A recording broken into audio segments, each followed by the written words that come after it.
eficiente, replicables y escalables. ¿Cuáles fueron estas soluciones? Paneles solares, logias de servicio con ventilación cruzada, luz natural, reutilización de aguas grises para el riego de jardines. Merecedor del Premio Aporte Urbano 2019 debido a la mejor integración social. En este proyecto se buscó que los habitantes sean agentes participativos en las distintas etapas de este proyecto, como en el diagnóstico participativo, validación de necesidades y el desarrollo de alternativas. Muchas empresas a nivel internacional han confiado en los años de trayectoria, el conocimiento y precisión de las empresas chilenas. Además, la estabilidad económica y social de nuestro país ha hecho de Chile un lugar seguro para invertir. En la arquitectura, nuestra edificación inmobiliaria, de infraestructura, está a la punta de Latinoamérica, o sea, estamos a la vanguardia. Esos mismos atributos de ser resiliente, de poder ponerse o ubicarse en diferentes lugares, con distintos climas, con distintas topografías, y además buscar una belleza austera, una belleza justa, sin aspaviento. Yo creo que eso lo deberíamos potenciar y exportarlo, porque la verdad es que esos son elementos identificadores de nuestra arquitectura. Gensler es una firma de arquitectura reconocida.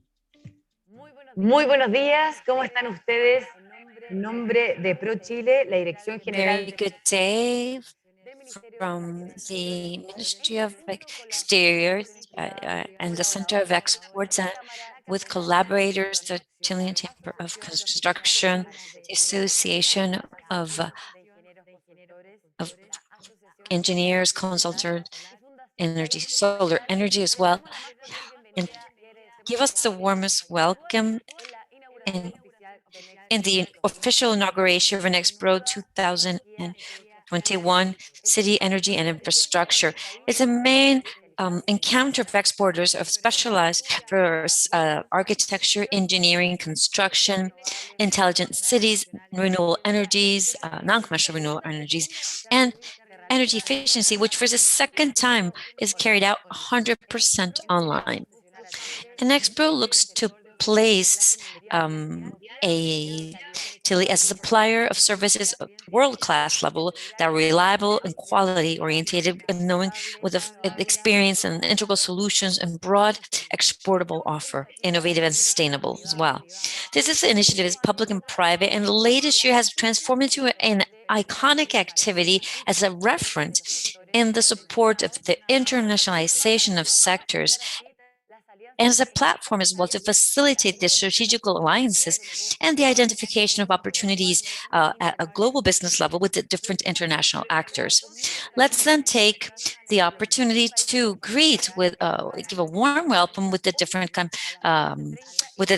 participants that will be part of this round of business discussions, and also let's we greet everyone who's with us from outside of Chile, from Germany, Argentina, Bolivia, Brazil, Colombia, Costa Rica, Ecuador, Uruguay, Venezuela, and many other countries. As well, we sent a warm and affectionate welcome to all those Chilean companies that will have a central role in this INAUGURACION 2021. So to all, we wish you a great success in the sessions.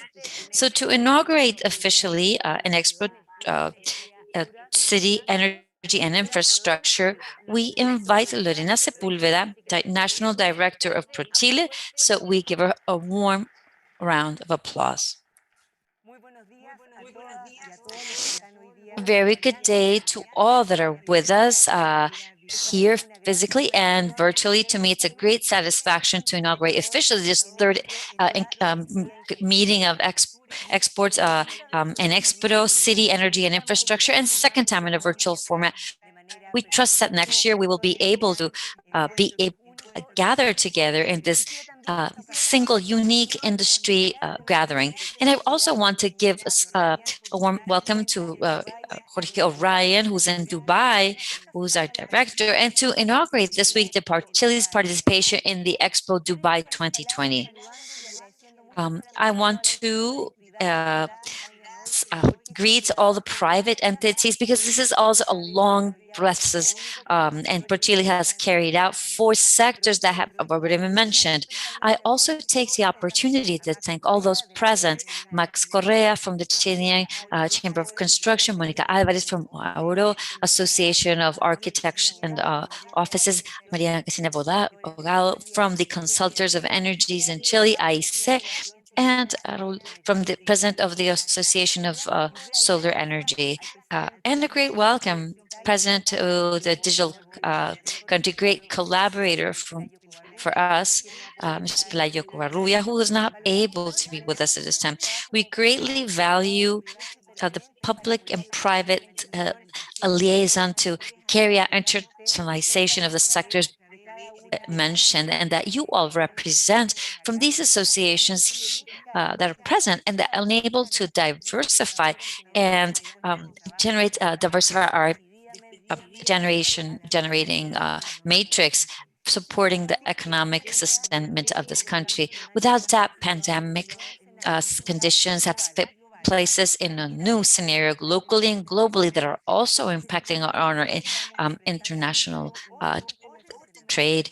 There's a new order of international trade, and to talk about sustainability is the point of start. Exponential growth of internet and innovation also open up opportunities. Innovation also respond to a highly demanding consumer with new patterns of purchasing. So obviously this is not what Chile has not been away from the scenario. We have been purporting our tools and according to this new environment. And next, for example, we will launch a policy on sustainability that will define a path roadmap for our institutions, as well as promoting sustainable export matter. We're carrying out a profound digital transformation, which has been materialized in like electronic trade, which has puts an emphasis on inserting into the general trading environment. And one click, for example, another program that brings together these sectors. We've also placed in services and leadership and women in original peoples, promoting tourism. All these have been part of different programs. And from the 1st of October, we will publish the first digital catalog from it's a showcase to the world, and that shows somehow this digital field of offer. In spite of pandemic, we have been able to continue generating international contacts that have also promoting our country. In this framework, e-ENEXPRO in 2020, and just as it was indicated previously, we wish to generate 4 Octobers. One, to position Chile as a supplier of solution and services of world class, all the subject matter that architecture, construction, energy, intelligent cities.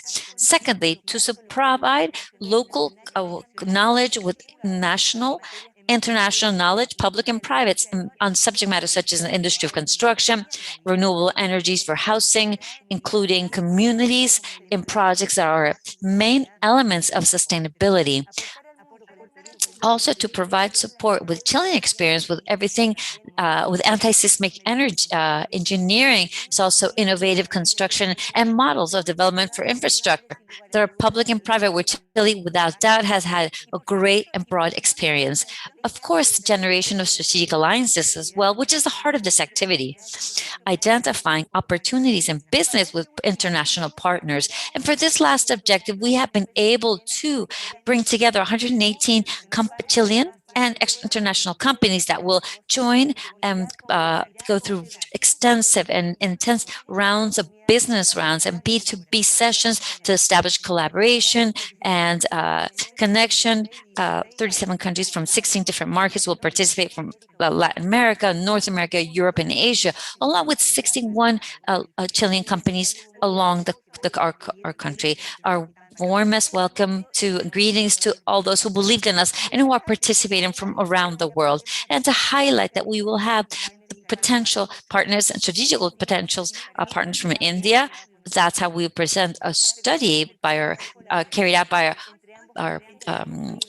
offices where we carried out the different areas. We have 3 areas we have potential growth with India.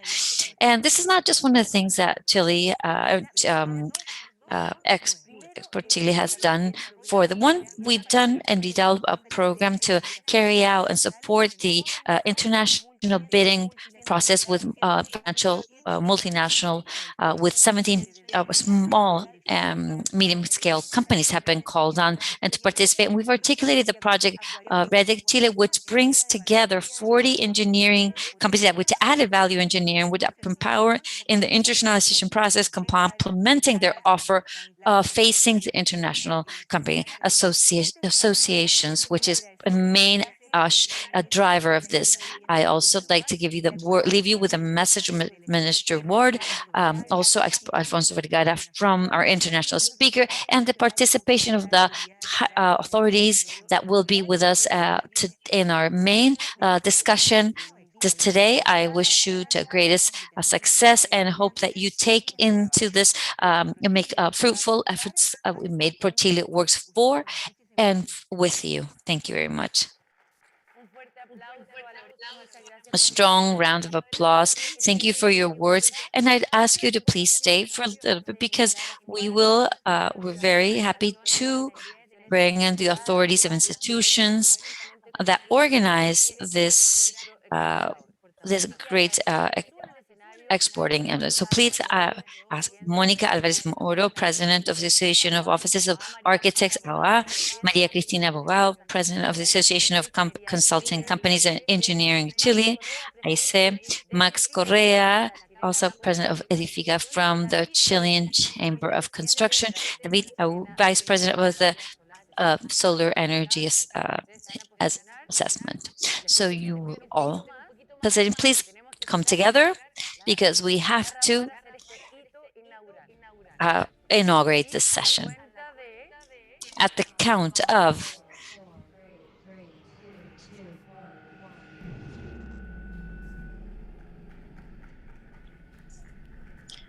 3.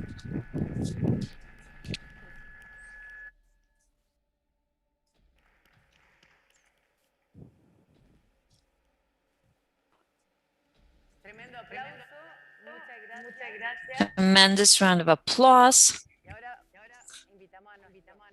Now we will ask to please thank you for being part of this tremendous initiating moment. So to continue with the ceremony, it's an honor for us to have with us Alfonso Vergara, founder and president of Foundation Metrópoli and Excellence Center of Excellence for Design Innovation in Cities at a world-class level. He's architect, sociologist, and also a doctor in planning. And he's urbanism from the European universities and from American universities. He's recognized as an international conferencist and also an author of 30 books. He promotes strategic development of cities in this complex world. His ideas and city development discuss intelligent territories. And his last book being Super City, Intelligence of Territoriality. So this last publication received an award as Best Book of 2016 by the International Association of Urbanization. So he will share his ideas and proposals from his public space sustainable global challenge. So thank you very much, Alfonso. We will listen to you. Please go ahead with your presentation. Very good day, and thank you very much for this opportunity to be part of this event. I think the event has a focus that's totally current and that may be very important for the economy of Chile. The participation in the event and of the Chilean Chamber of Construction, the Association of Architects Offices, the Association of Engineers, Digital Countries, altogether are areas of work that configure a cluster, financial cluster, economical cluster for urban solutions.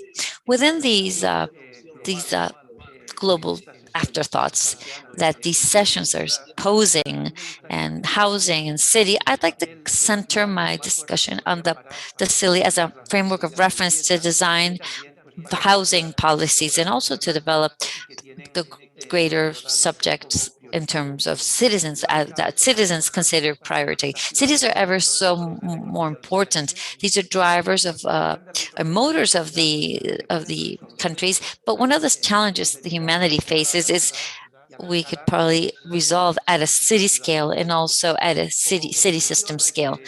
As a contribution to this reflection and this, I'd like to provide an example of a design of a city that we are right now doing here in my country, in Spain, which is the future Madrid.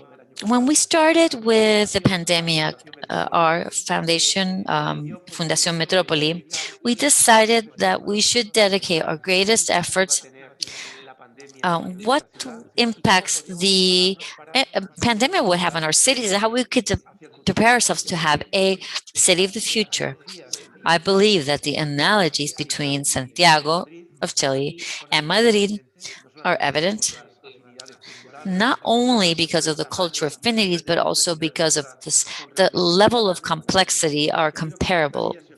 And I would like to present to you is how we are imagining the future of Madrid, how we are debating upon this, what subjects we are interested in. Maybe from that debate, we could see if some of these ideas eventually could be applicable to Chile's case and to the capital of Santiago de Chile.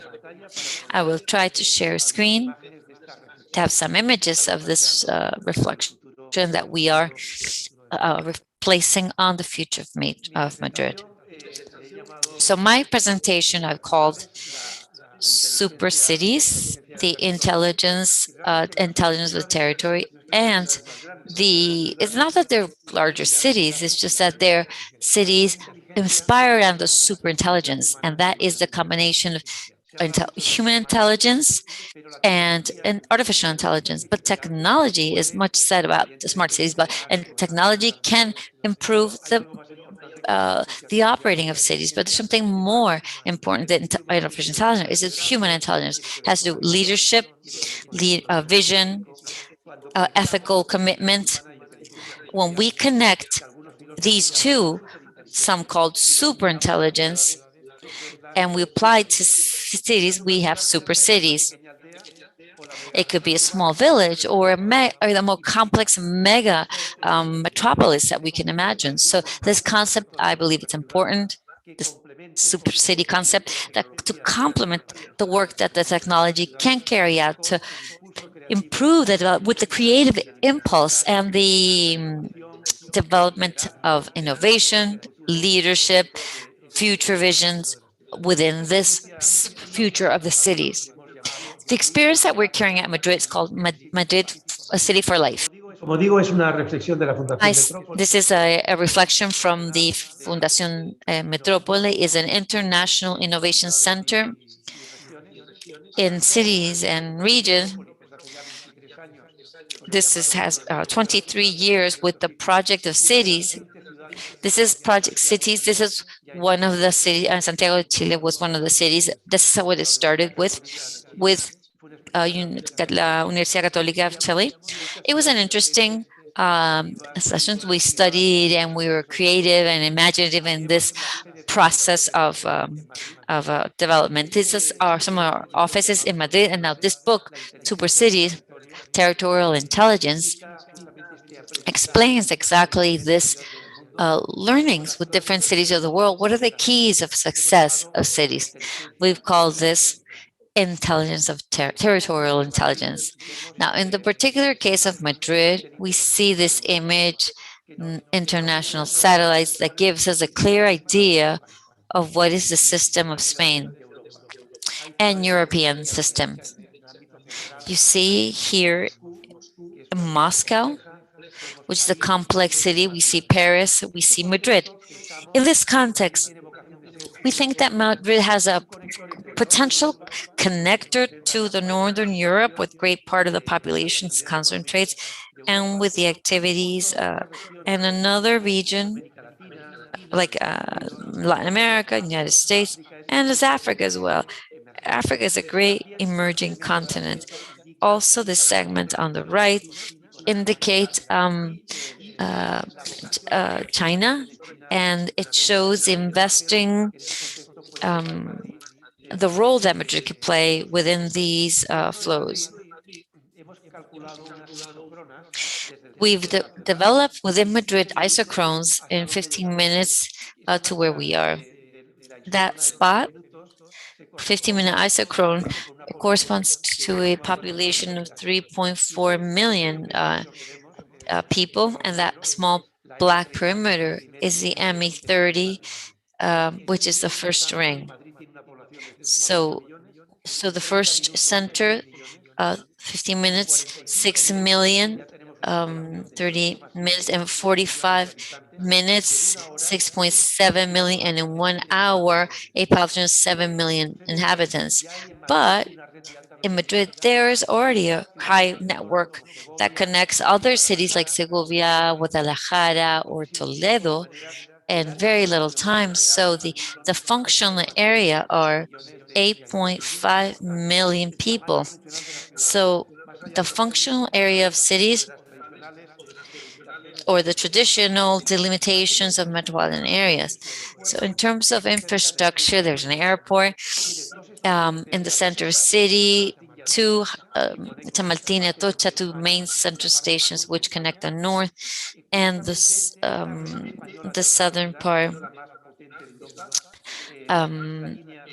This is one of the systems that's high fast trains, which is the second one in the world after China, but it has more kilometers than Germany, France, or England. But our high-speed trains is a radial, and they're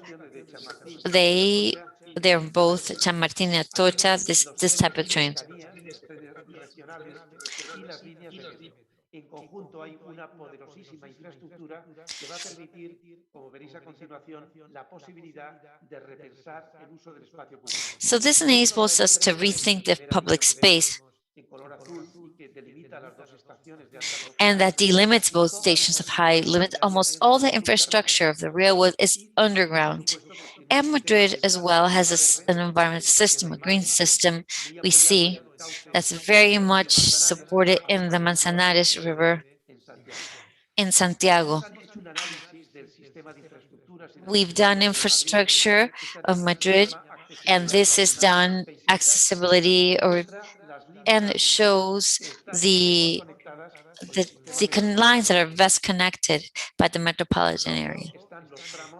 The red, we have the sections that are the most central, and in orange, those that are follow, and then we see green and blue, such that that second ring that we call the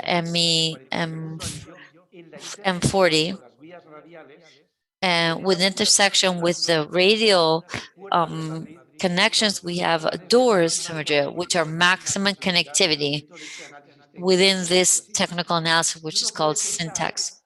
And we can think that these doors of Madrid are very much in the exterior of the city, but no, from a regional perspective,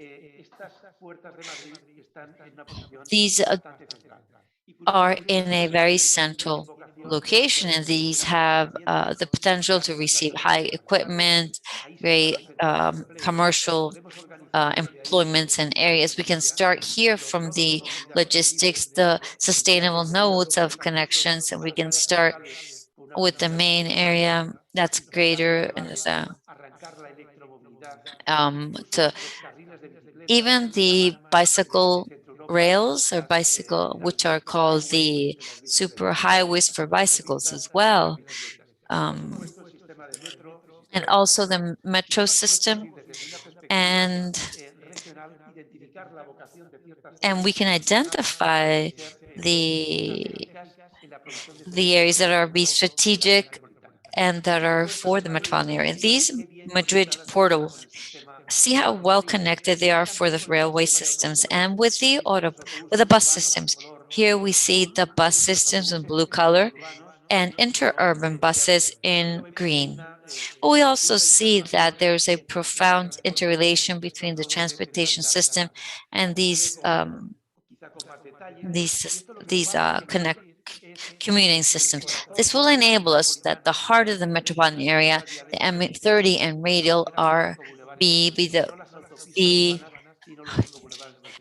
and the first great closing will be in this intersection of the M. We'll have the doors of Madrid. This is an approximation. Al modelo de ciudad al que aspiramos, y es curioso que nos damos It is cuenta. curious that we look at this map that makes reference to the intensity, touristic intensity. This measures a series of images that with digital activity that are activity that's searching in different networks. We see that within the M30, within the first is great intensity. This map that measured tweets are introducing aparecen, digamos, dentro de la M30 la mayor intensidad. Pero sin embargo, nevertheless, the M30 today is a highway. It is a very harsh highway, heavy highway. It's these are the socioeconomic characteristics of the people. The highest income are found in lighter color, and those that work in and this outside of M30. Que tienen unas condiciones socioeconómicas más desfavorables. De manera que la M30 es una barrera social, no solamente una barrera física. Por eso, uno de los proyectos que estamos planteando. One of the projects that we are looking for the future of Madrid is to transform this physical barrier and this social barrier in a green boulevard, which will be the future boulevard of Madrid. Today, as I've said, it's a barrier. It's a highway, an urban highway.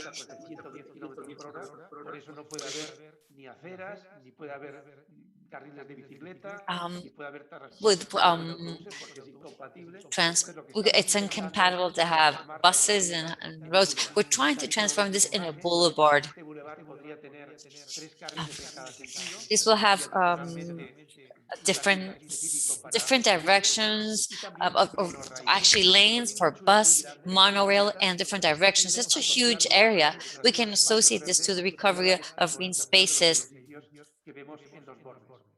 Esta es la otra parte de la sección de la M30 y este puede ser un gran proyecto de renovación. And it could be a great renovation project. Con tecnologías que hoy son más baratas que hace una década y que pueden complementar el sistema de transporte público. And to complement public transport. De manera que esta es la situación actual de la M30. This is the current situation of M30, and you'll see then how this could transform. This is impermeable, and these are they're servicing. There's good connectivity. The monorail as well.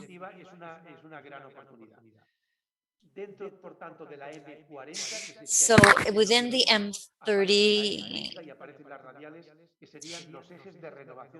the urban renovation of future Madrid. These have these rings. The M30 has 32 kilometers of longitude. The first ring of Barcelona has 36 kilometers of longitude. And the peripheral boulevard of Paris has 35. In the Isle of Manhattan, we have 30 kilometers of longitude of this ring. Let's look at Barcelona. Within Barcelona, with this ring, which is the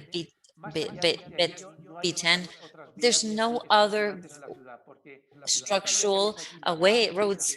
So the A7 is a highway that has very low urban interaction. So Barcelona couldn't transform their own circumferential ring, peripheral ring, but in the case of Madrid, we have the M30, M40, M45, and M50. So it is possible to do an effort of this nature to reinvent mobility and to recover part of the space of the city for in social interaction and for uses that are of our maybe a more human scale. Now, within the cities of the M30, these are the map of the cities. This is the actual map because it shows the streets. At this scale, we've applied this method of access related to the syntax, and we see the lines in red with the metropolitan area. So this has enabled us to show what are the structural, what are the necessary for people and what are the complementary areas. And in this context, we are applying this concept of going from the current apple to a of cells, human urban cells, which a lot more connectivity in the urban space more than now. So we've developed within the M30, we've divided this into 310 human life cells. In Salamanca, for example, this is a district we see 12 apples or blocks. The idea was to have the traffic in the structural roads, which are we see on the road, and to be able to recover for a walkways those interior areas for a greener area. For recovering interior patios and yards, because this topology enables, in the case of Madrid, of blocks to also the energy and the roofs have adequate, the green coverage, to have children's play grounds, and to have an opportunity to a progressive renovation cell by cell from the interior of the M30. Another example of urban apple or urban blocks that can be renovated through this methodology of the human life is a very emblematic, and at the edge of the Parque El Retiro in Madrid, we will continue these structuring for main traffic. And we could go from this vision of the interior of the roads to this vision to a more distinct, taking out the vehicles from the roads and putting these in an infrastructures that we call follies, innovation areas particularly. So this would be an exercise of profound urban renovation, recovering green areas, recovering streets, and coming from this, maybe this is a normal, this is Calle Visa, is a normal street where we could give it a lot more area for the people, and make sustainable areas. This is the different ways we see in green. Those roads that are non-structuring, that's almost 75% of the ME30, could be converted into spaces for the social interaction so that children can play on the streets and elderly can also walk, and the terraces could be outside, and even to have a great laboratory with the possibility of experimenting with vehicles, autonomous vehicles, also electrical vehicles, shared mobility, etc. Definite. This is an operation that for us would be fundamental to rethink in the post-pandemic time, a stage that's so important for economy, the formation, retaining, and the attraction of talent, while creating attractive spaces that have magnetism to bring this talent, which is a raw material for the economy of the future. Additionally to this reflection on the interior M30, we are working in the concept of the heart of neighborhoods. We've commented this with Felipe, and in the case of Santiago, the possibility of launching a great program of Corazones de Barrio, or the heart of the neighborhoods. Now we see this in Brown in Madrid. Historical areas, small nuclei have absorbed the growth of Madrid, and we support ourselves in that identity. We've worked the concept of accessibility, local accessibility, to see here we see the points of interest, and this has enabled saying the heart, neighborhood heart. So different areas have different personalities, and to work not only in mobility, but also innovation and architectural development, and cada distrito tenga su propio carácter, sus propios... to have a more polycentric with its own character,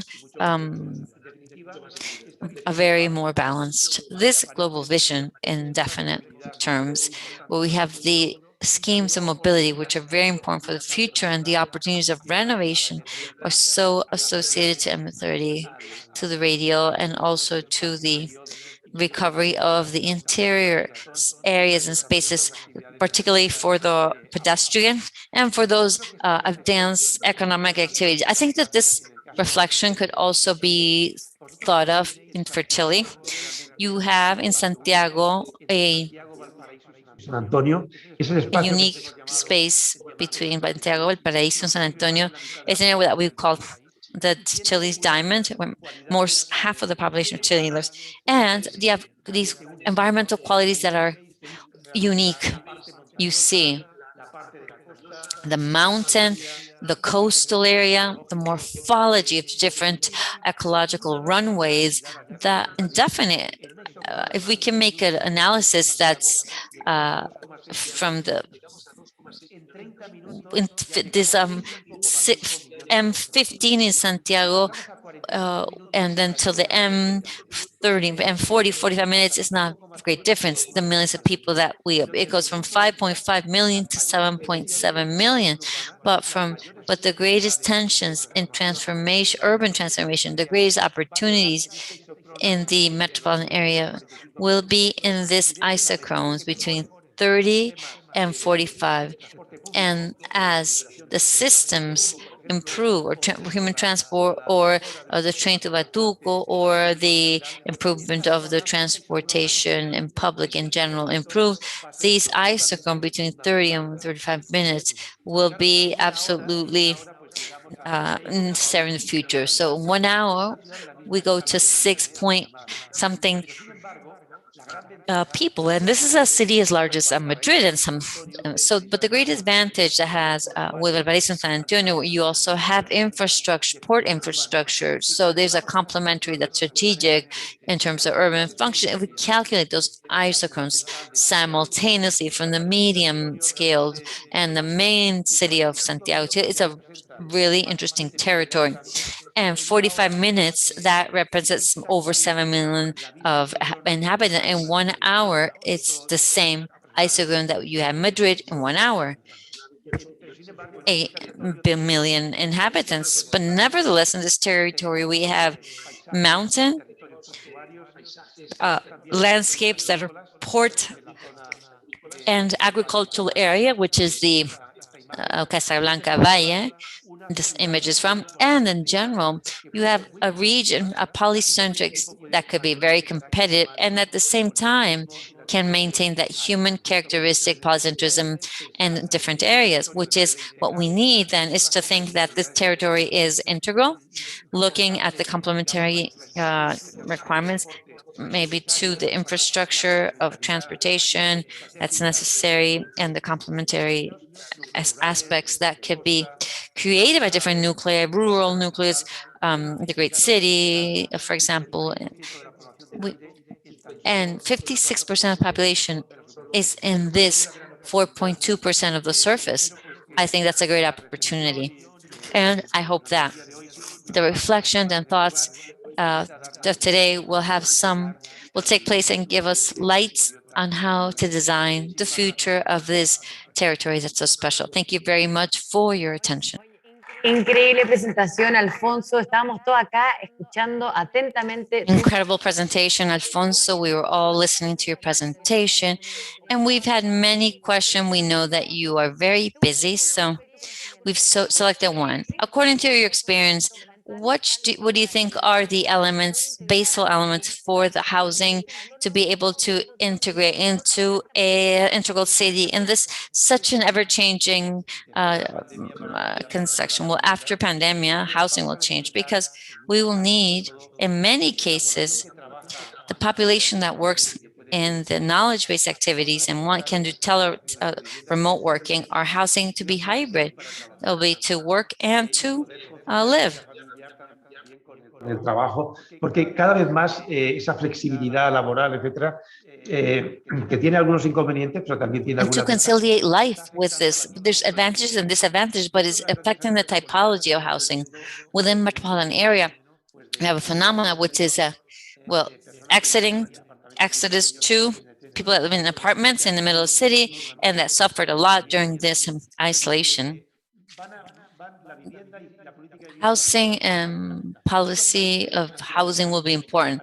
Many countries have tried to have mechanisms to avoid segregation, social segregation. It happens that in our districts there are powers and the soil costs and enable families that have certain salaries live in certain areas. So the idea is to leave these social housing programs and start to inject housing that's a better level in different areas to break that. But public spacing, I think neither poor nor rich should have. That's the most democratic space of the area, is the public space. And this is where everyone is. With their cars, the pedestrians, those that live in the city, those that visit, the poor, the rich, those who think those are the left, those from the right. Public space, the mental sanity of a city can be analyzed at how you live in those public spaces. To recover public spaces like in Madrid, you've seen that we're trying to recover this, but it's an almond. Now it's not an almond. This is a diamond. This is what we called Madrid, the almond of that. We want to recover only for the people that live in the metropolitan area, the extended area, the super city of Madrid. So that's also considered. So public space is a fundamental consideration to integrate residential options of different acquisition levels. I think that is fundamental to be able to create a city that's more balanced. If we develop where rich live in one place and the poor live somewhere else, that's unbalanced. That's not sustainable. There'll be delinquency, insecurity. That's not sustainable. This is like the planet. The planet, it belongs to everyone. In the ship, we're on the same ship. If we drowned the fourth division and first class cabins, we will all drown. So the same thing is happening to cities somehow. Housing policies are fundamental. There are countries that we've mentioned, and we talked to our friends from here in the work sessions today.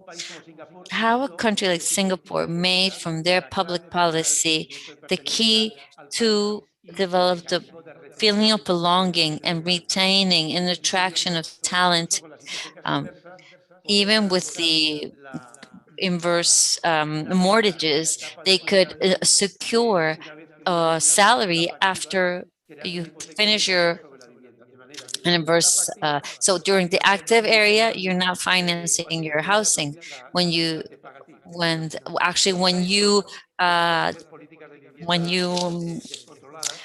stop working, when you actually have the value of the housing pay you somehow as an investment, but the state has to somehow ensure also that security, the infrastructure, the safety is improved. And families also have to care for the housing. But if the potential that housing has as an element of identity and of belonging, without doubt, the different types of housing will be different. We're looking at many different funds that invest. They don't expect retribution. They just they know that it's an investment that's sure. And I believe that will probably facilitate many of the questions of the city, to be able to facilitate access to the housing will be fundamental. And in some places, we're also said in Bilbao, the concept of creative social housing, that the different innovation areas, if these companies can facilitate people that work in their company access to at an accessible price, innovative, maybe that works in similar areas, and they have an ecosystem that work with the policy of housing policies. It's very horizontal. I was very surprised positively that what I've seen in Ministry of Housing, that would to produce housing than to start working about looking at the city. And it's happening in other places in Colombia as well. The name of the ministry has even changed. It's not just Ministry of Housing, it's also Ministry of the cities and of the territory. And it's paying attention to these aspects every more to avoid experiences that are in ambitious policies that have destroyed cities, that it happened in Mexico and also other territories. Thank you very much, Alfonso, for your tremendous presentation. That is very inspiring, and that shows the collaboration that's required for the public sector as well as the public and private sector.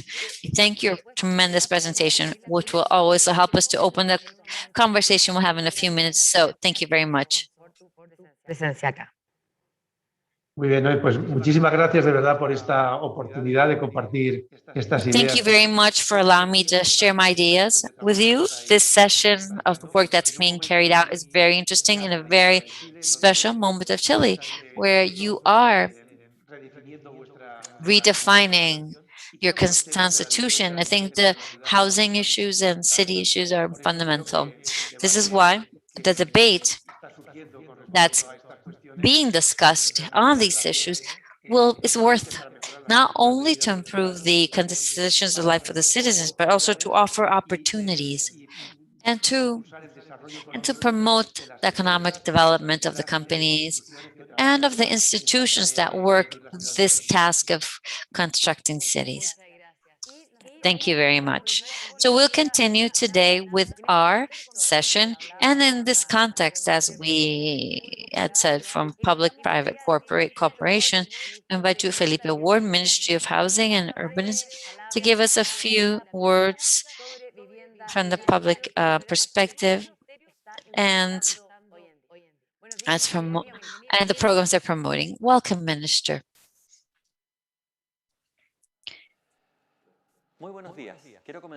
Very good day.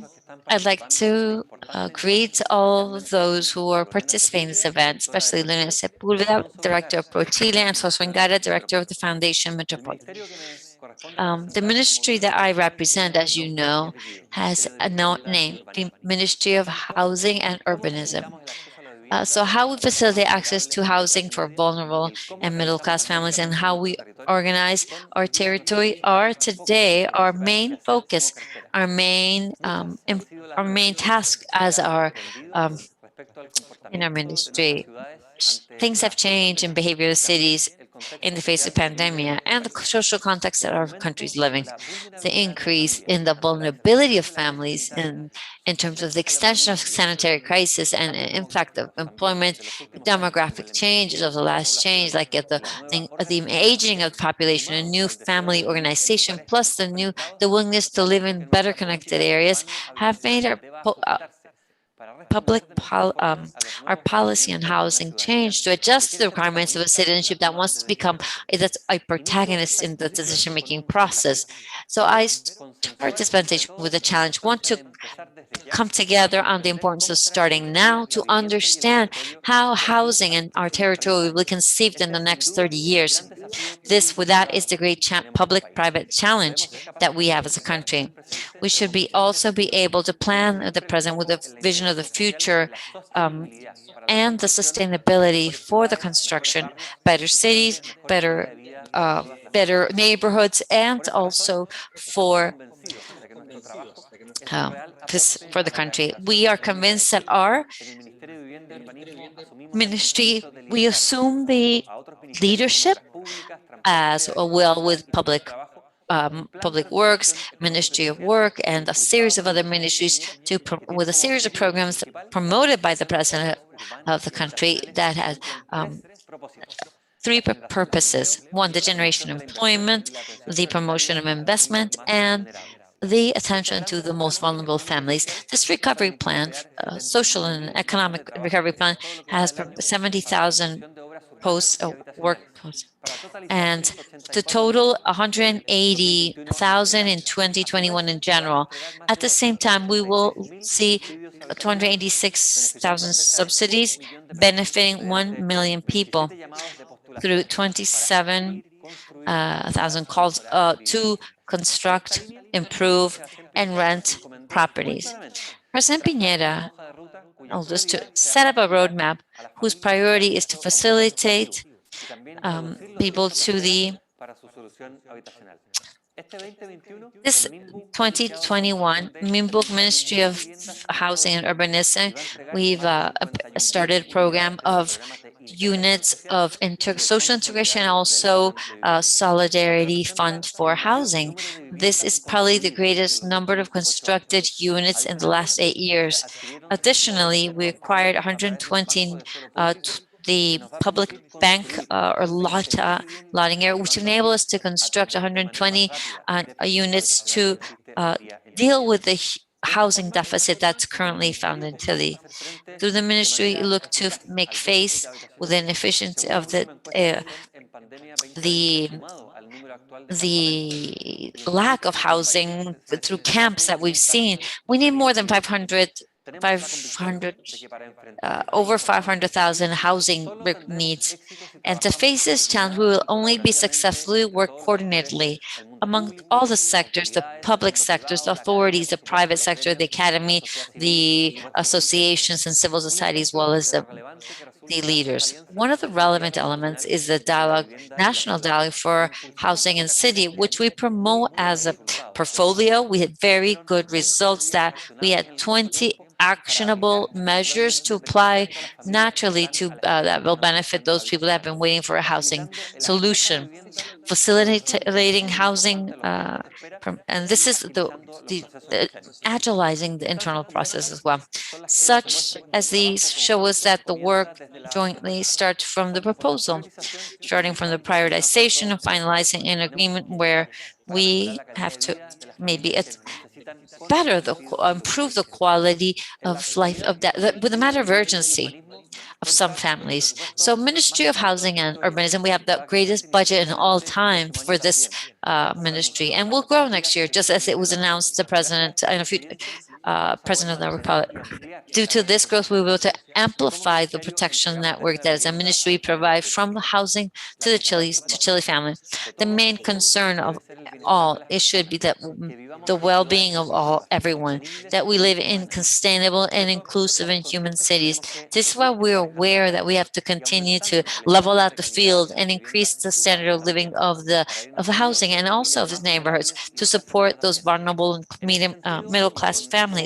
And in this sense, and I will finalize with this, I want to invite you and to become part of the 2050 cities initiative that we will promote in the following days, and that starts with the visions to improve our urban standards, to progress to equitable, equitative, and better development for all who live there, promoting social cohesion. We want it to be a roadmap that goes further than just one particular government, but that it wishes to become a state policy, a public policy for a sustainable development agenda that includes all the different efforts that have come due to climate change and the pandemic, that this sessions, I hope. So there's also a promotion and an impulse and a connection between different actors and stakeholders to promote the access to housing as a heart of the recovery, financial and social economic growth.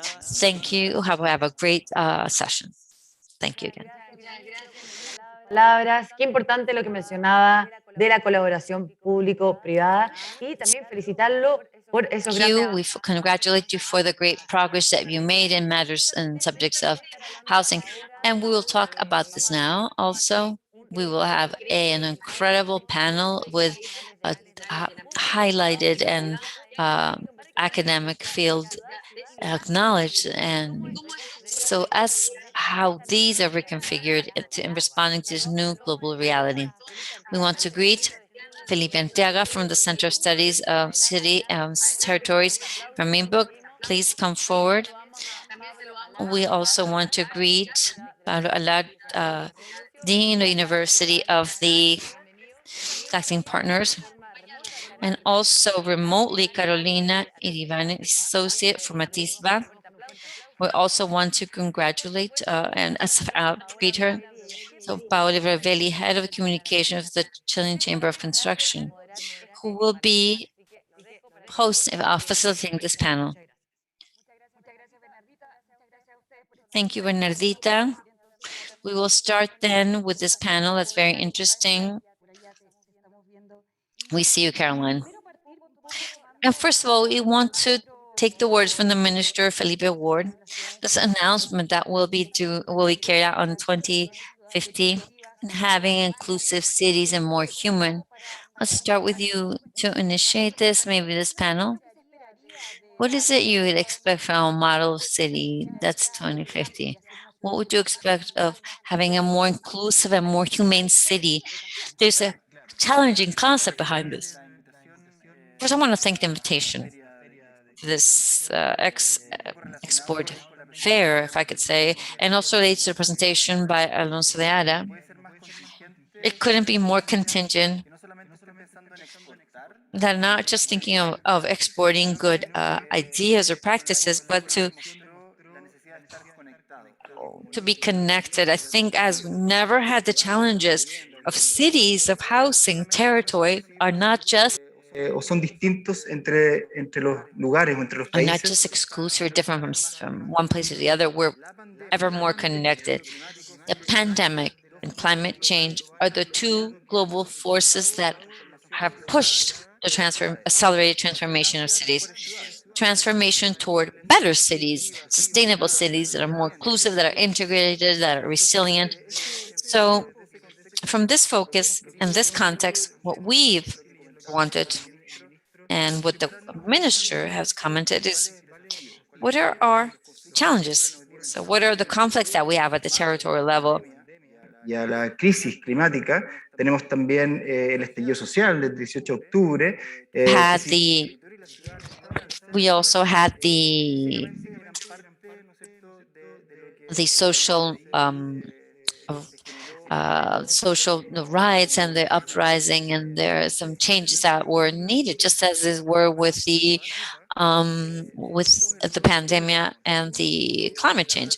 Well, we're concerned with two major things. One, the relation between time in the cities, how it's developed, the edification, and also the political cycles. So we are convinced that today, to be able to develop better cities, that evidently they need to come from territory itself. And in that sense, the election of the governors is also key. That accelerates the process of decentralization. But we also believe that initially what we have to do is promote a space where we can improve, have a state policy, have a vision of the future.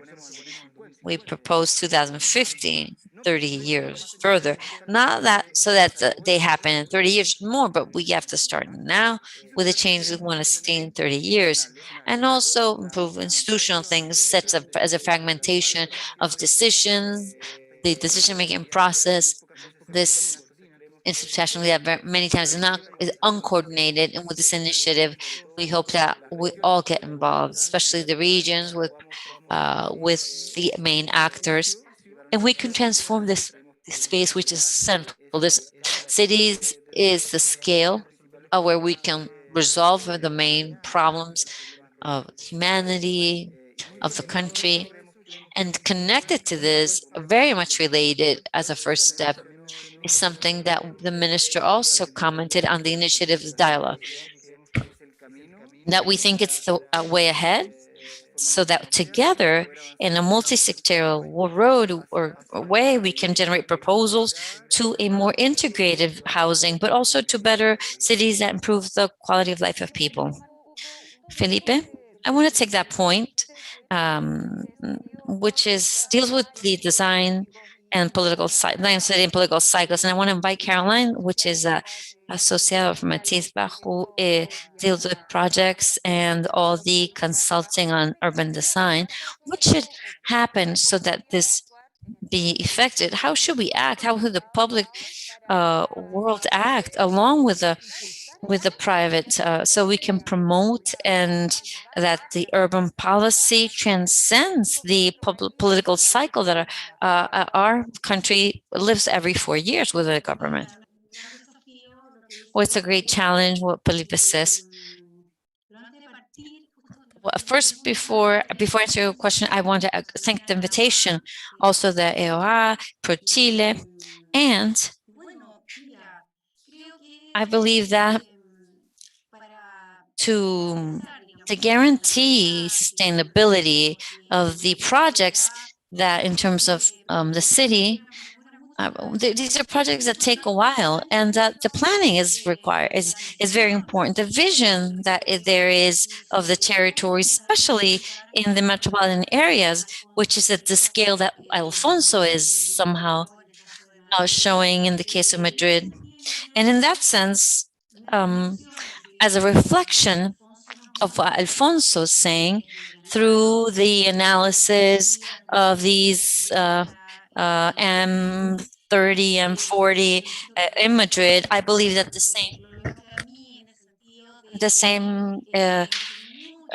same thing happens, and it looks like many of the plans that we have from the 60s, probably the Metropolitan Regulation Plan from 60s of Santiago, it has to do with have a clear planning of the national territory. Independently of that, it takes, as Felipe is saying, consolidation of planning is a long breath. Plans take long, but we need to have them in place. In the case of Chile, which is, and as we see in the region and Latin America as well, we count on planning. It's territorial urban planning. We have metropolitan area. We have plans, inter-urban planning in case of Santiago from 1960 that considered radial circumferencing or perimeter or rings, as we call circumvalidation rings, which is probably 40 kilometers, and we have America Vespucio, second ring, and so forth and so on. And then we have another urban is in the 90s and proposed an orbital so that we can think of this territory and we can consolidate it in the future independent of the governments in place, which somehow accelerate some projects and take the foot off the accelerator or break some projects. Chile is full of contingencies. We have earthquakes, and we have a series of other subjects that sometimes we have to face. So cities sometimes is left aside. Ourselves, we had these social the social upheaval, the social demands that were presented in the case of Valparaiso as well. Chile has a regulatory plan, that's a metropolitan regulatory plan, that also considers a pseudo ring between the ports and including the radial line that's more extensive. And so Concepcion is similar, and this somehow shows that the planning is basic, and it's the underlining basis to concrete and to bring forward infrastructure projects, as well as progressing strongly in planning to guarantee the localization and correct localization of social housing, which many times we are seeing that they have stopped by municipalities that do not, or because of their neighbors' day, they don't allow the possibility of certain people to be in central areas, and with a better public services. What the sanitary crisis left with us is this type of city has to have a support, equipment support, infrastructure, green areas, transportation, and and equipment, educational, a series of services the city or each service has to have. Pablo, I'd like to thank you for being here. Pablo is Dean of the Architecture of Faculty of the Universidad de Desarrollo. After the social crisis, you developed a certain perspectives on how we should deal with the city and how this incited these two short events incited that have marked us like as if have embedded in us changes similar to other places in the world, of course. Under your perspective, what should we take as more urgent from these two, the pandemic and then also to reformulate the city where we live and to be able to feel citizens that are part of this habitat? Thank you, Pro Chile, EOA, Chamber of Construction, and Digital Country as well, to making this invitation. Also, I agree with my colleagues, Carla and Felipe.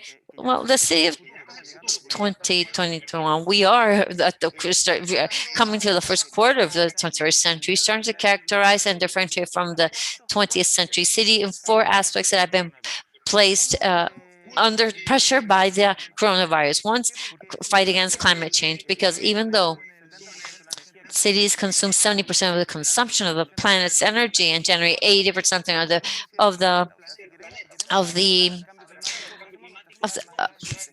the carbon footprint, we make it more sustainable. They consume most of the resources, and there's only 2% of the surface of the earth. So that's one thing. And what happened with the coronavirus?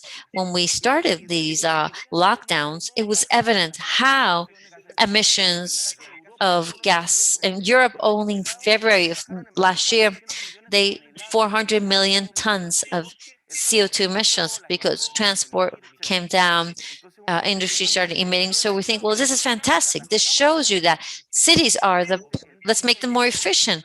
But the cost of that reactivation, this financial reactivation, is necessary. And if we don't make any changes, the paradigm, cities can stop this climate change effects, but we have to make cities sustainable. Second, is the city was a platform where we could resolve global demands for social justice, because the estallido, which was the riot, and it was in Quito before, it was in Paris, it was in Hong Kong. Everyone had the social upheavals, which was the fear of certain emerging social class. But the elites are disconnected from these people, and they don't want to lose of what they've earned in these places, and they don't want to be poverty again. So this is cities where we resolve inequities and we construct new deals. And in the case of coronavirus, it left in evidence one of the most serious crises that those who knew but hadn't given the authorities the level of urgency, the access to dignified housing. Why did Minister Manuel Rina said, I visited a small shanty town. There people lived 10, 100, because the city was opportunity, but it wasn't. The city is not accessible to everyone, and there's a lack of offer to accessible housing in central parts of cities everywhere in the world. And this urgency was seen by the 25,000 families that had to be thrown away, because they were living and they had in camps, and they were living in air. So cities are important points of resolving crisis. Now, the digital transformation, well, this was leveling the field. Digital transformation was enabled to develop a shared city. You didn't have to own a car. You didn't have to own a scooter. You could use, there was a electronic bracelet so that the adults could use the bathrooms of restaurants that were not being opened, or public places, so they can have access. Well, the pandemic also made this stay away, made us distance ourselves physically as well. So we need to make a more resilient, humane city, reinforce neighborhoods more than if we buy ourselves the concept of 50-minute city. What's clear is many people could not spend time in lockdowns, not even in their own neighborhoods, because they do not have the adequate services, equipment, work offers. So in the measure that we reinforce the units of neighborhoods, injecting, as Alan says, equipment and opportunities in the heart of each city or each neighborhood, will have more sustainable and diverse, because it will eliminate the need to create transportation in the morning. So coronavirus has placed into evidence that cities is not its reflection of this of society, but it's an opportunity to resolve them. But we have to attack this with a need of urgency. I celebrate that the minister announced that sense of urgency that has been posed on these issues to guarantee the universal access to housing, and we have to buy into this. I know that, Felipe, thank you so much. Well, we were going to talk about the dialogue of the housing from city. I think it's very important that what Pablo said, 2050 housing. How can we do this from what Pablo saying, from the neighborhood? Is there any possibility or alternative to, with a strategical plan from the national policy to be able to start from that point? Because it can be something more efficient to be able to achieve this in a term that's not so extensive. Well, a bit of what Pablo just commented has to do with a diagnostics or an updating of the we had a clear diagnostics actually. We have a policy, national urban development policy, which is a first consensus. And now with this new crisis, and especially with the COVID, we've updated this relation, and we see the need to have better cities. But now what we have to do is ask, well, diagnostic is here, and to go forward and to generate the changes we're looking for, we have to design a strategy, and this is what 2050 is, not a regulation plan. It looks to take down the path of urban planning and longer term perspectives, but it's not done as in centralized manner. It's done in backwards. We're going to promote a strategy that's bottom up, from the territory, from the cities, from the neighborhoods to the centralized elements. How do we want to carry this out? Well, we're designing a strategy that proposes generating a shared vision of the city, which will be different in all cities, and of course it will not be imposed from the central level, and from a collaborative perspective that's generating such a place. And there's a tool for that. This is what we call, and we have a different name, it's called city planning. And city planning look to generate that shared vision with a base of implementation. From the vision it generates, with all the different actors, companies, promoting maybe a central perspective, which are alliances, public-private alliances, we feel that from this space, we can generate projects that are that enable us to continue down the roadmap and how we want to develop those cities. There has to be an agreement, obviously, that could be a general pact between the different portfolios, the ministries and regional, both committing to development of the cities, both parties committing to follow up. We are proposing a platform. We're not inventing this. There's exists in many countries, in Bogota, Como Vamos, or Nos in Brazil, that are platforms that enable a follow-up to this plan, to this shared vision, and that give sustainability in time and continuity. So when your new authority comes into place, he can't start from zero again. He has to provide continuity what was planned, along with the citizens. And the citizens become part of these relevant stakeholders of that same plan, of those goals. And there could be a citizen control as well. And so the city, as Pablo comments, becomes then not a problem, but the solution. And just to finish off, whatever happens in the neighborhoods at that scale, we think it's central. We think it's of our main interest, and we need to look for the way of articulating creating alternatives like at the neighborhood level, and that will establish equity, but very strategically, because neighborhoods are not alone. They're actually connected, as just like cities can be connected with other territories in their areas of influence, as Alfonso was also showing, and in the case of Santiago or San Antonio and Valparaiso. So we think that that's the road, that's the path forward, and that's the invitation we're generating, and hope all the actors that we need join to generate this first conversation. How do you see this in terms of this new process we're living? En otras partes del mundo también tiene sentido con la figura de los gobernadores regionales. Quiero llevarte un poco a esa mirada más de la With the región. perspective of the regional governors, how can we also promote or design this expectation, promise of new city that's more inclusive, with also a more perspective from regions? También hay déficit habitacional y hay demandas de la ciudadanía. Sí, mira, yo creo que Well, again, I want to highlight what Felipe is saying. I think the key is the plans are done as per our reality.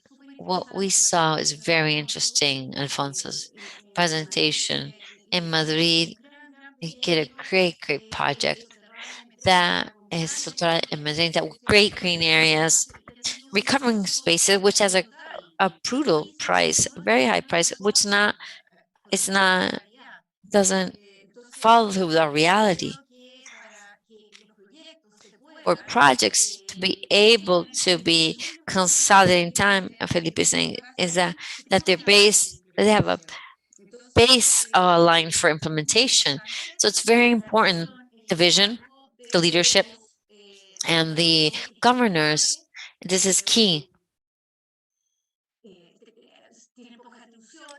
Governors have very little attributions, but we'll have to provide them other attributions to be able to consolidate these plans, because, well, Santiago does have, and which other great capitals do not, like Paris, for example, does not have. There's other brilliant things Paris has, but it's here's a management of that progresses. There's a projects that are very like recovering fluvial ways that do not have a great investment, but they have a tremendous impact for neighbors. But there's always a duality of how we work at metropolitan level and at the municipal level. Like, for example, what the governors can bring in is that they can work and have greater attributions to start coordinating in a better way investments and thus work. People want works to be done, the plannings to be clear, to be agreed by the neighbors. That's also key, to have a roadmap that's clear and how we progress in the up till 2050. Very interesting. Now, Pablo, does that make sense, what Carolina is saying in terms of how this administration has to go forward in dialogue, in this case, as a community, or in how this can be, how the government can be, how we can incorporate the society? I mean, we're talking about citizens, private sector, that we all have something to support. There's a trend, well, that's seen at a global level, that has been described very much by Bruce Katz, that has to do with new local. There's a new item, which is returning, or either be national, metropolitan, or municipality, return back the power to locals. And Chile's not away from that trend, just as Caroline is saying. With the governors that have been elected, for now, there's an authority that's looking for the territorial organization, transportation of the metropolitan areas. And the new governors are not just have technical teams, which are the metropolitan units, but they also preside a council of mayors. So they will start to, or will have a new way of dialogue and discussion between the local governments, which are what are in the territory. That's the first line, the best evaluated after the social upheaval, were the mayors, because they are the first. There's a commitment to the territory that's very important, but they can't work fragmented manner. So they will start to see, you will start to see alliances, associations, groups of mayors that have common problems that will be able to take these up to the governation or the governor and to work with these, so that this terrible thing that happens, that we have a great urban, and at the other side of the street you have garbage issues, because it's a communal limit. I think we have metropolitan problems like the management of solid waste, management of water in general, mobility. We have talked about mobility in general. So it has to be dealt with in a metropolitan perspective. And those are problems that will require the unit of the different mayors, independent of their political colors, but also of the civil society, including the private sector, because we have just talked about planning a lot. But just as the professor, planning is human, implementing is divine. To go from the planning to the implementation is complex, and it requires a new pact of trust from the public sector, the city, and the private sector, because the state is not going to be able to do it alone. The citizenship will not be able to do it on their own. And this triad, so it's important in this triad, and we're discussing this, the new constitution, the new structure of our institutionality, that we generate this new pact of collaboration. Contrary to that, we will only have good planning, human plans, but very little divine implementation. Very interesting subject. We're also living in Chile. It's interesting in this relevant constitutional process, and it gives us tools to deal with this. Felipe, could we now start or go into the dialogue for housing, or by the Ministry of Housing? That has been very interesting and very participative of the academy, public sector, citizens. What are the concrete support given, and how can we articulate the cooperation provided by Pablo? Because we cannot leave this in the state of in the hands of the state. We have to cooperate. Well, I just want to comment that, again, the national dialogue for housing is a first step, and it may be identified also as good practice. Hemos estado difundiendo los resultados porque nos parece que es We've been importante. promoting the results because I think it's important that initiatives like this are replicated. There have been many dialogues, discussions. We've seen many with varied results. The importance of this dialogue was not given by the process and the willingness of the different stakeholders. There were over 25 institutions, over 50 participants. Everyone concentrated and to a mission that's important. It usually has to do with the difficulty of a crisis that we're living so the most relevant is to have the willingness of the actors, so that to put proposals on the table and everyone comes to an agreement on what is more important. But secondly, outside of a document that with 20 proposals that were short term with a possibility of being started or initiated, the newest element is what came afterwards. We developed a plan of action with a roadmap where we defined which were the actions to be taken in each one of the measures for its implementation. And as part of this implementation, we are now it's not in the exclusive responsibility of the Ministry of Housing. There was a series of other actors, but also the participants in that discussion are becoming part of that implementation. So we generated and created an equation, a virtuous equation of the public and private cooperation. And there are initiatives that come from very concrete and material elements, like decreasing time. we have to provide housing and accelerate this. We have to give more, but also accelerate more. These are more order and planning. This is why they will connect with the 2050 city. And the first measure is proposed is to develop strategic plans so that each city has defined a road, a path, a roadmap that they tell us where they will have this housing constructed. Today, this does not exist.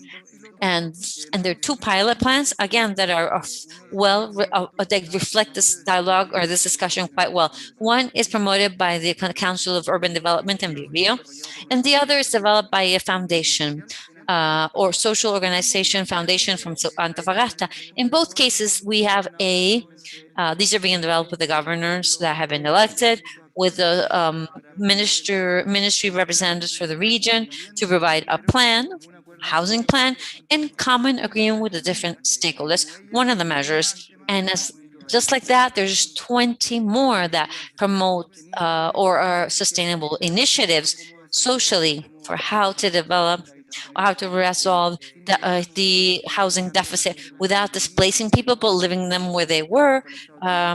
Focused a lot on how to resolve the camps, how to resolve maybe also why they wait for their final housing. And one of the main things, and I think that was pushed in this is the space where all this is developed and the soil, the ground. There's a series of measures that look to improve and potential like a bank of ground with lots that is. We have to continue developing. Right now, it's a reality, but it comes to be a good solution to have well-placed areas, lots of land to project for the future. We cannot wait to have uncertainty of where the housing will go. That will determine localizing the housing units will determine how this is done. If we do not do it well, we'll have segregated cities. If we do it well, we have competitive and integrated cities that stimulate the good life standards for most people. And very, very important and fundamental that we are in a housing crisis. We have 512 housing units are required to. We also have a crisis with the migration crisis, which is also pressure to this housing problem. Could we revert or maybe resolve this issue somehow in the short term? Well, I think the signs are important. And what we can see from part of the Ministry of Housing is that this has placed the road and has placed the direction of resolving this, to have soil, land, to have that we can develop housing that's adequate. I think the commitment of concentrated work is done in time, that maybe in short time, but after the social upheavals and uprising, this is an excellent, these are signs that somehow show hope that we will be able to do this. I think there's cycles that we go through, that cities somehow have this, they overflow in terms of the camps, the migratory crisis. These are signs that there's an overflow, that this has gone overboard. And I think we're taking the correct measures to face this. And without doubt, Chile is a serious country, and we will be able to resolve this. What Felipe was saying, eradicate micro camps. We are working in different cities with many areas that were once campsites. So there's a battery of solutions that we can implement to go forward as fast as possible. And I'm sure that we will be able to do this. Now, the change in government will have to continue with this because this race, we cannot have people continue camps. What's your perspective, Pablo? I'd like to finish that since it's a counter that promotes professional exports for Chile to the world. Not to be so self-flagellant. We're very aware of diagnostics and the analysis and the problems, and thank God that the prognosis and the treatment is quite consensed. It came from the national policy of the urban development, as Carol was saying, but I just want to highlight that even though we have a series of challenges that are pending in Chile, all these challenges are faceable within this decade. I want to insist we have a crisis to access to housing. We have 80,000 people living in camps, yes, but that does not compare to the reality of countries like Brazil with favelas, Venezuela with ranch, or Colombia with some neighborhoods that will just surrender to informality. Chile can still do it, and this is because we have capabilities. We've professionalized the teams for the municipalities and the state. In the case of Felipe and the Center of Studies of the Ministry of Housing, the work that they've done, the consultants like Atispa, to take on the call of starting a bank of land that's available from inhabited land that's or fiscal territory, and promoting fiscal models to accelerate the eradication of camps from 6 years to 6 months. So such innovations and such local capacity is here, not only to resolve Chile's problems, but whatever we do in Chile will also be a reference to resolve eventual solutions in other emerging countries like ours. So more than self-flagellant, I think that we are conscientious. We have to make decisions, and I celebrate, like Carol is saying, the authority is changing its course, and it's giving a sense of urgency, but we need to implement, to prove, to fail, to correct, and again, to export.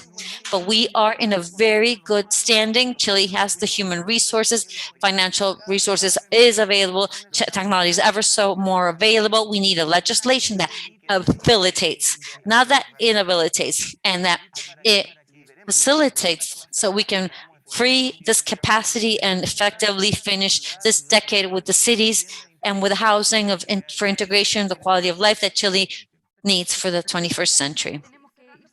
We have to start closing, but before this, I want to leave a few minutes to you just to give you your closing remarks concerning this discussion that we've had. That has been very interesting, very motivating. What last Pablo was saying is, I think it's a very good product of exportation. I think if you agree, this conversation that we are carrying out with the public and private world citizens, this is a super model that I hope that it consolidates, and we can show the world how the different ways of doing things, attending to the human demand. Felipe, I'll leave you with your last remarks. Well, just to finish off, and also to share the call given by Paulo, we have tremendous tools, willingness. We've had the opportunity of seeing that, especially from Latin America, we're being looked at always with good eyes and what we're doing. And so we, on one hand, have a responsibility with ourselves, but also with who are paying attention to us. So this is just stimulus to finish with a reflection. I really, and which I really like. It has to do with the question that generated somehow or that was carried out in an architectural biennale in Venice, that proposes how will we live together? I think that is the great question. How will we live together? And when we see Aristotle's writings, reflected on the city, the answer, he said, the city. The empowering of the urban agenda and importance that it is to generate good cities for all is central. Health, education, pensions are needs, but will be resolved in a better place if we have better cities. And to have better cities, we need to face this together with a vision that's not only planned, but integrated. And that's what it's being promoted, and it has to do with these instruments that are habilitating this process that we hope to develop with a look toward the toward 2050 and to face the challenge we have in the future. Caro, from the beautiful city of Paris, I'd like to close basically by relaying to the people that are listening to us that it has been this triple crisis is very harsh for the country, for the Chileans. Social uprising that somehow show that Chile is a country that we were not progressing altogether, and that is something that cannot be. Then the pandemic, with the most vulnerable sectors, were strongly impacted. They had no services or nor spaces to be able to even carry out the lockdowns, and then the financial crisis. So this has been very harsh. I think that as well that like the earthquake and a series of things that have occurred to us in the history of Chile, we will go forward and progress, and we strongly need the participation and the work of the public and private alliance to be able to carry out these dreams, these plans, these conversations and discussions and deliverances that has been carried forward. I want to invite that for this to be carried out in the best possible manner with the public and private cooperation. Pablo, professor, we could say. I just want to close off again representing not just the architects, but also the engineers, consultants, and all those that provide services. The reflection, coronavirus left an evidence that the worst design failure of humanity. We have it 2 years with prophylactic solutions that separate us.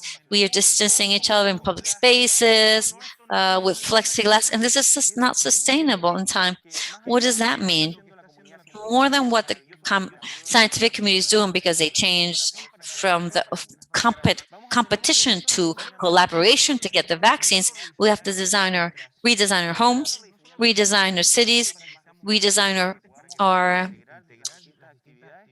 homes, but also to redesign the entire world. And that is such an enormous amount of work. We've required human resource, innovation, professionals, and more than taking our guard down and maybe being lamentful, I think we need to make a paradigm change, not only from a financial perspective or sustainability, but also from the ways that we live. We have to learn to live differently, and hopefully that will be better than what we're doing now through this plastics that not only contaminate, separate us. I think this is a tremendous and wonderful challenge for the humanity, but for the creative industries, for the professional services.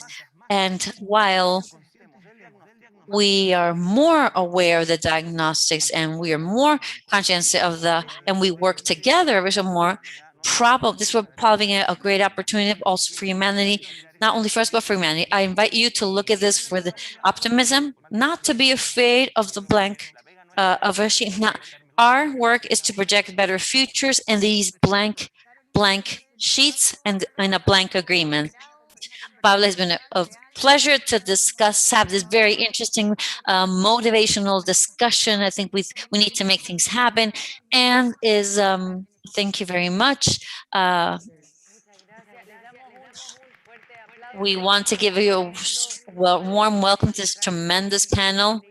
It was very, very innovative, very interesting discussion. We are closing then the INAUGURACIÓN session, inaugurating session, and then on behalf of ProChile and the institutions that are organizing this event, we want to thank you for your virtual attendance to this event, and we invite you, of course, to participate tomorrow, Wednesday, from 9:30 hours, and then Thursday from 8:15. A very interesting and very very in-depth international discussions and practical cases and themes, subjects that are today influencing and the challenges that we face by the construction, engineering, energy, and intelligent cities. Thank you for being with us and have a very good day.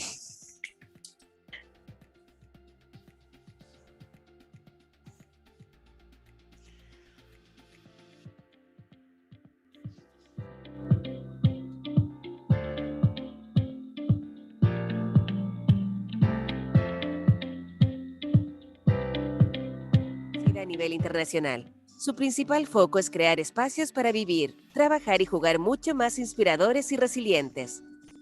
La relación con Blarkey Arquitectos inició hace 20 años. Estos los ha ayudado a crear una conexión mucho más estrecha con la cultura local.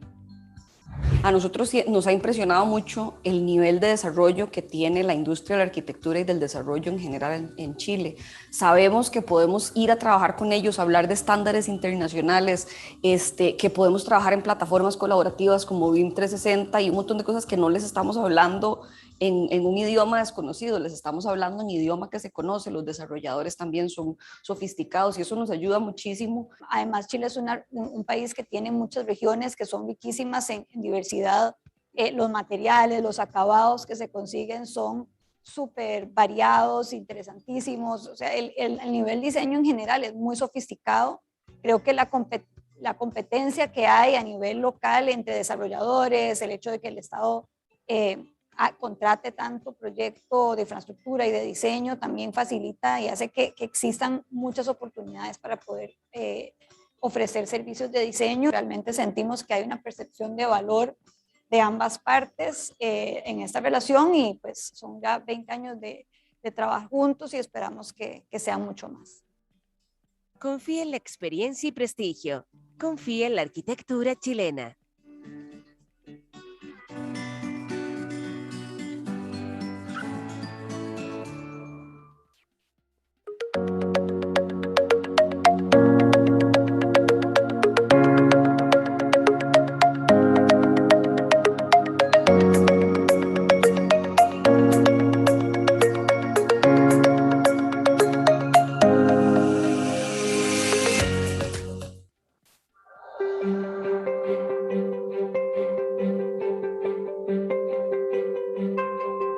La construcción chilena juega un papel muy importante en la economía y en la calidad de vida de los habitantes del país.